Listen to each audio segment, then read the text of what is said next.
Last topic. Speaking of dark possibilities, we recently visited a friend of mine in the States named Don Jewett, a retired scientist. No, he's a practicing scientist. He's retired from some department. And he's gotten terribly interested in exploding planets.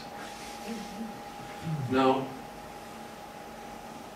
he's a proponent of the Fred Hoyle theory of the steady-state universe, and the Fred Hoyle theory of the steady-state universe included exploding planets.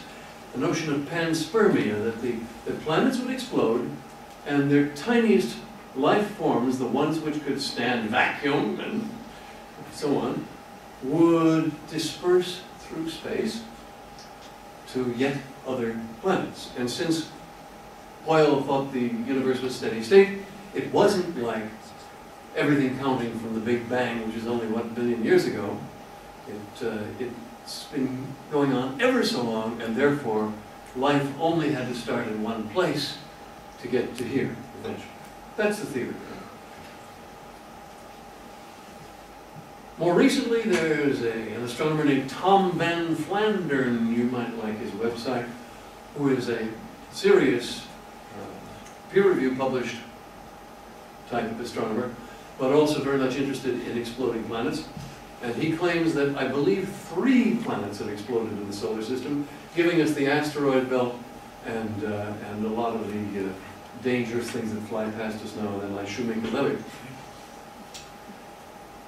So the question is, what might be the mechanism of exploding planets?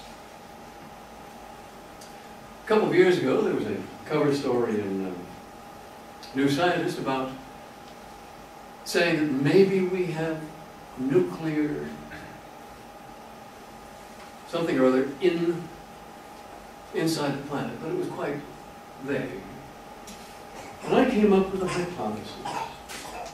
Once again, a hypothesis that is kind of interesting and kind of alarming. So here we are at the Earth. That is the representation of a cross-section of the Earth.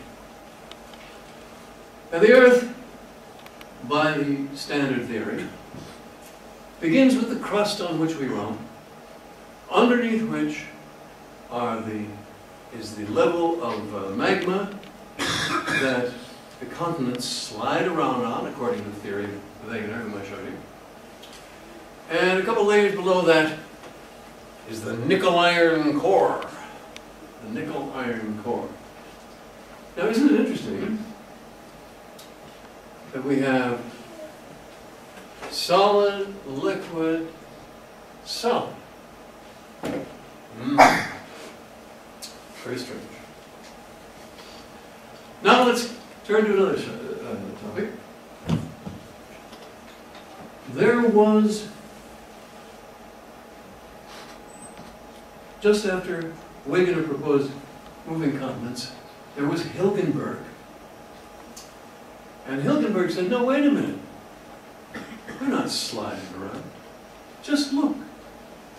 Look at how the continental shelves fit together.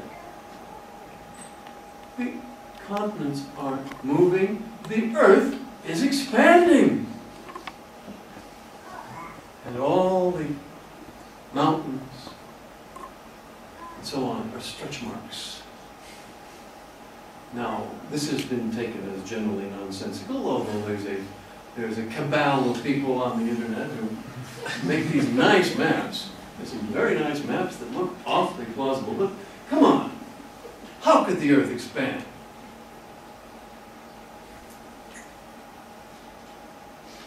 Let us return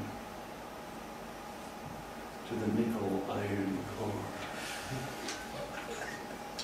The nickel-iron core was proposed by what's her name here? This later. Inge Lehmann in 1936. And how do we know it's there? Well, this is because of the various reflective properties. Oh, that doesn't say it quite right, but the various reflective properties. So essentially there's an acoustic reflection from the surface of the nickel iron core. And then there's the magnetic field of the Earth, which only something like iron is going to be strong enough to maintain. Or is it? Well, perhaps some of you have guessed where I'm going. And alas, turns out somebody else thought of it first. Someone named Owen. Hugh Owen, 1983. Postulated that this inner section, which has a well-defined acoustic boundary and stuff like that, is not a liquid, is not a solid. It's plasma! And it's a nuclear reactor which is moving all that magma. Something's putting in that energy. But it's a well-damped nuclear reactor. The mix of whose neutrons and protons and whatnot seems just right to keep it all from going off.